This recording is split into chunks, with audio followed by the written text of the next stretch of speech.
What up, Polyfam? It's your girl Vita. Hey, how you doing? And I'm coming to you with another video because I can. And I actually, this one was requested of me from someone in a group that I'm in. And firstly, thank you guys so much for all of your feedback for my videos. I am so glad that you like them, that they're helpful, that they're putting information out there that people can use and utilize for their lives to have more enriching poly experiences. That means the world to me and makes me very happy. So from my heart to yours, thank you so much. I'm glad you like them. I'm glad that they are helping people have conversations that they should be having, so we can have more successful poly stories and more successful poly outcomes. What else? I do have a YouTube channel. If you look up my name, Avita Sawyers, you should see it.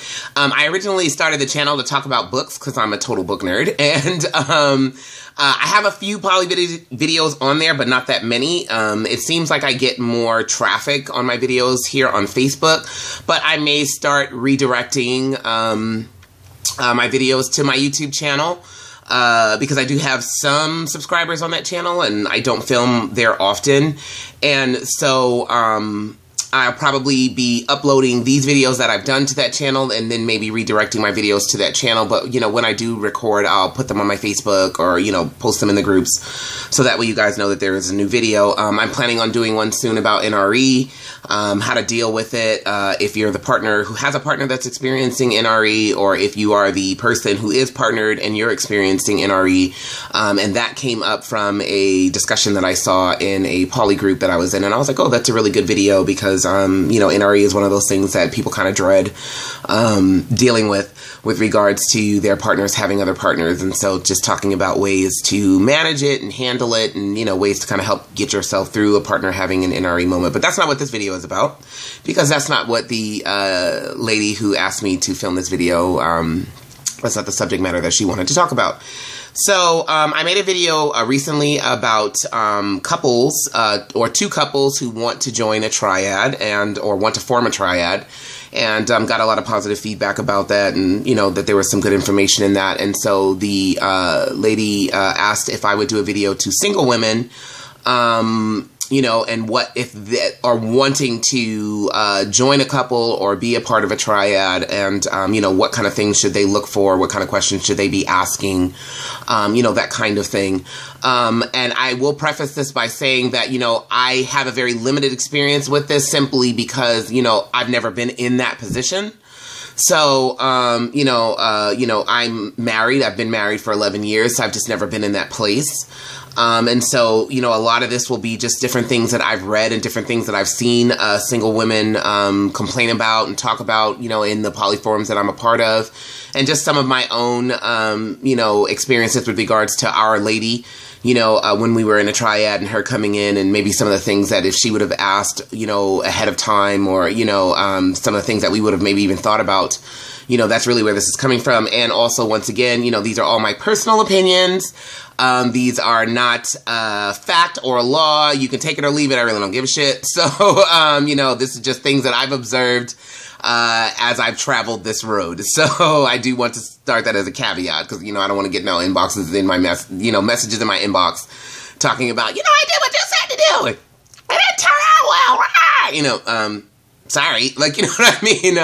I'm not the end-all, be-all, you know, to the answers. You have to understand that, you know, while this can be relatively standard advice, you're still dealing with human beings who are individuals, and you can't predict outcomes, you know, because, you know, you're just dealing with people, and people can be highly unpredictable. So, be that as it may, I've entitled this video, So You Want to Join a Couple, and so some of the things that you should know about, as a single woman wanting to join a couple. And firstly, I understand that it's very hard being a single bisexual woman in the poly world, just because you are kind of like the prize, like show pony. You know, everyone is trying to come after you, and while some people may think, oh, well, that's really great, you know, you have all these options, after a while it can definitely make you feel less human, make you feel more like a commodity, and less like, you almost feel like the last Tickle Me Elmo on Christmas, like, you know. And it's like all these like parents are like, you know what I mean? You know, I gotta get this Elmo for my kid. And, you know, and it's just like, you know, I'm a human being. Like, I'm not a toy. I'm not a, you know, possession. You know, I have feelings, I have needs, I have wants. And sometimes that desperation, you know, that couples exhibit with trying to literally prey upon you, you know, and get you to join them, you know, it can be very dehumanizing. And so, you know, I want you to know that you know, my heart goes out to you for that struggle, because it's hard to find, you know, people that are genuine, that genuinely want to have a genuine connection with you and don't just want you because you're you're available single bisexual woman, and they just really, really, really are itching to have a triad. So, you know, that is a hard thing to deal with, I'm sure. And so, you know, I definitely want to validate that struggle for you. And so these are some of the things that, you know, but there are still single women that even with all that, you still want to join a couple, and a triad is the type of relationship that works best for you, or the one that you want. And I can completely validate that as well. So we all have a right as human beings and adults to establish any kind of relationship that we want. So let me talk about some of the things that I think you should know going in. Number one, if you're dealing with a couple, you should find out what their rules are, what their ideas are, what they want the relationship to look like, you know, what they're thinking about, you know, and then try to match that with what you're thinking about, or what you want the relationship to look like. Do you want something a little bit casual where you don't move in with them? You know, you guys don't have interconnected lives, but you do spend time with them on occasion. Do you want it to be a family type situation where you all live together and, you know, you build this family together? You know, do you just want it to be a sexual thing? You know, you need to figure that out for yourself, and then you need to communicate that to whoever it is that you're dealing with, and then find out what their ideas are. Another thing that you need to ask about is whether or not they expect the triad to be closed or open, and whether or not you want to be in a triad that's closed or open.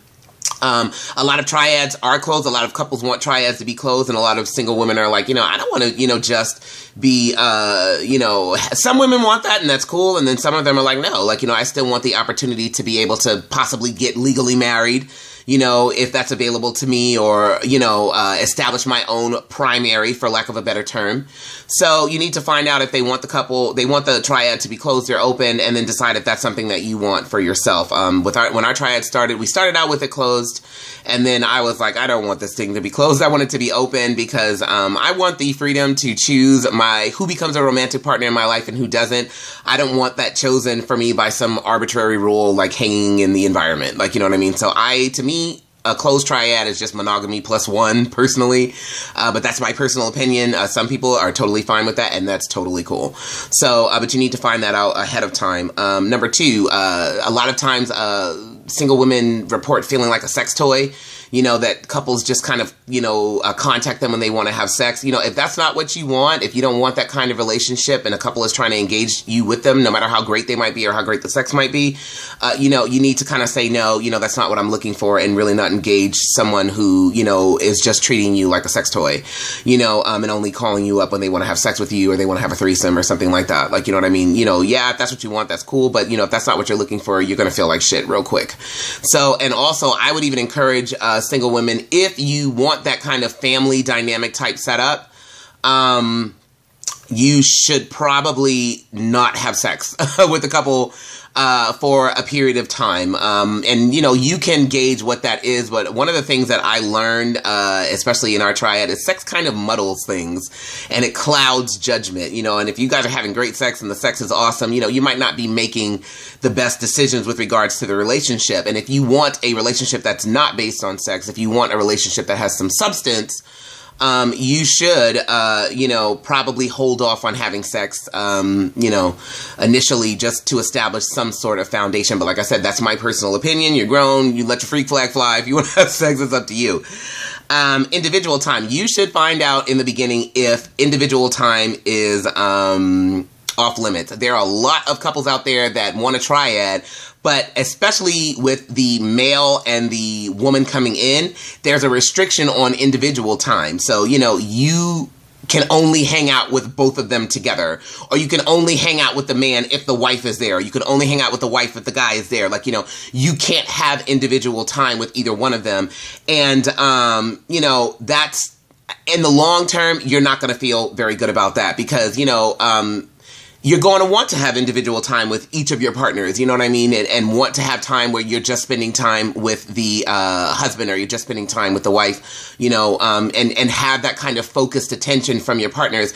And they're going to be spending individual time with each other, especially if they live with each other and stuff like that. And so you have to recognize the unfairness of a couple saying to you, well, you can't have individual time with either of us, but we can have individual time with each other. That's extremely unfair. And so you need to find out, in the beginning, if they have any edicts about you not being able to have individual time, and not only individual romantic time, but also individual sexual time, because a lot of couples will have a rule where, you know, you can only have sex with us when both of us are present, and that's extremely unfair. So, you know, I can guarantee you when you're not around, they're having sex with each other by themselves, you know, without you present, and so you should be able to have that same courtesy afforded to you. You should also really, this is my personal opinion also, but the best triads to me are the ones where the two women have a very, very real connection.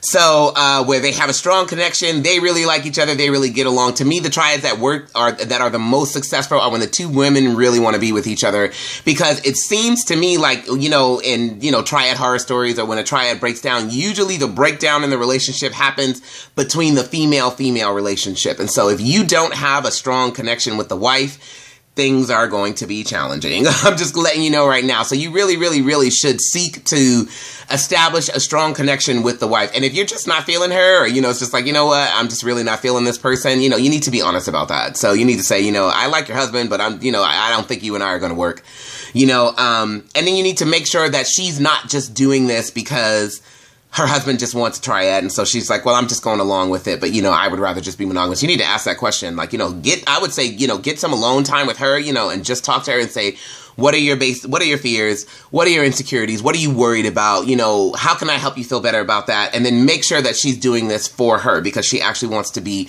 with you, that she's not just doing this to placate her husband, because, you know, in the beginning that might work, but long term, that just does not play out well. So you want to make sure that you establish a real genuine connection with the wife, and talk to her, and make sure that, you know, there's some chemistry there between the two of you. What else? Go slowly. I cannot stress that enough. You should move at a comfortable pace. I think a lot of times in these situations, you know, because a couple is so excited and they're like, oh my gosh, I found someone, you know, that they just punch it. And we did that in our triad. I mean, after it was over and we were kind of talking about and thinking about things, I was like, you know, if I had a friend who was talking about having children and moving in with someone after 2 months of being together, I would look at them like they were psycho. But that is exactly what we did. Like, we were so excited about having this person that we loved and we cared about, and we all got along so well that, I mean, we just went from 0 to 100 real quick. And it was not a good idea. We moved at this breakneck pace, and, you know, it bit us in the butt in the long run. So move at a comfortable pace. You know, even if the couple is kind of like, you know, they're eager, you know, you may need to be the brakes and be like, whoa, like, you know, slow down. Let's get to know each other. Let's make sure we establish a genuine connection. And if they don't want to move at your pacing, that is a red flag. So if they're, you know, pressuring you to take the relationship to a, you know, higher level than you're ready to go at yet, and, you know, you're kind of trying to be like, you know, I'm not really there with you guys yet, and they're still like, you know, putting the squeeze on you, you know, then you need to be like, you know, maybe this isn't a good situation for me to be in.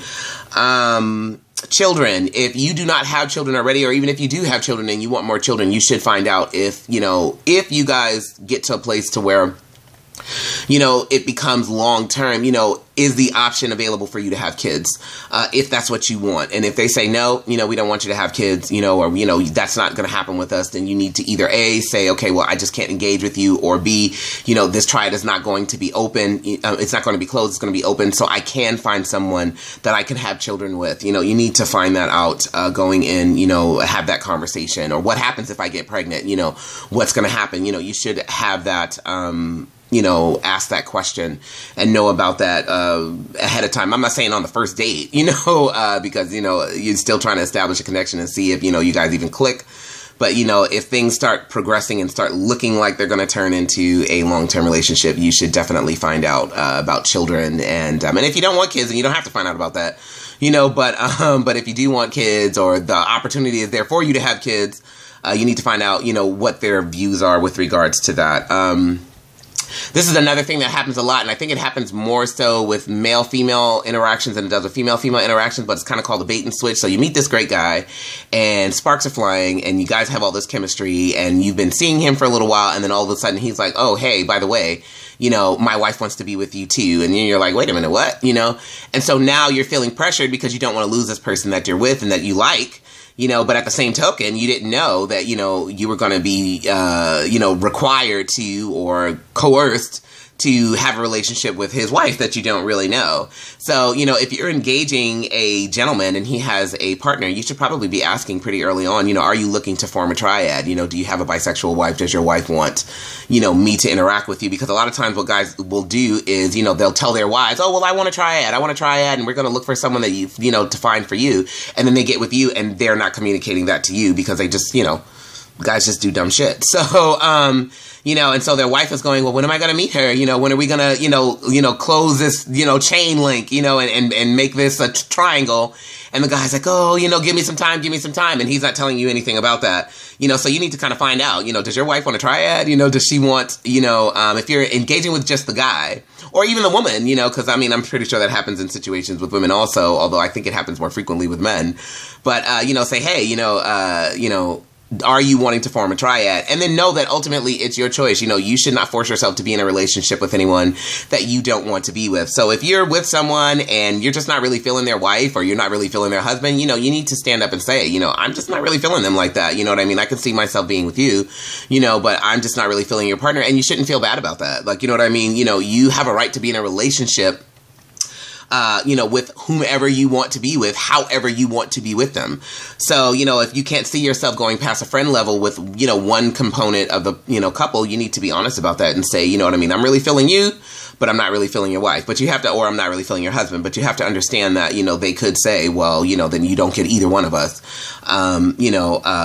because, we're a package deal, which does happen. And that is also another question that you need to ask. You need to find out about veto arrangements. You need to find out, well, if I get in this relationship with you and as time progresses, I'm realizing that I don't really want to be with your husband, or I don't really want to be with you, is it all or nothing? Like, you know what I mean? If I decide that I just want to continue on with one particular member of the couple as opposed to both, is that option available to me, or do I have to lose you both in the process and say, okay, well, if I don't get one, I don't get none. You need to find that out going in also, so that way you can make an informed decision about whether or not you want to get into a relationship with that person. Because I find that what happens is a lot of times people aren't having these conversations with each other because they're getting so caught up in the feelings and the emotions of things, and they're just not talking about these things. And so, we should be having these very in-depth conversations before we start our relationships, and find out, where other people's heads at and where they're at, and, if they're on the same page with us. But also you have to understand that, just because you had that conversation with someone doesn't necessarily mean that they're going to be honest with you.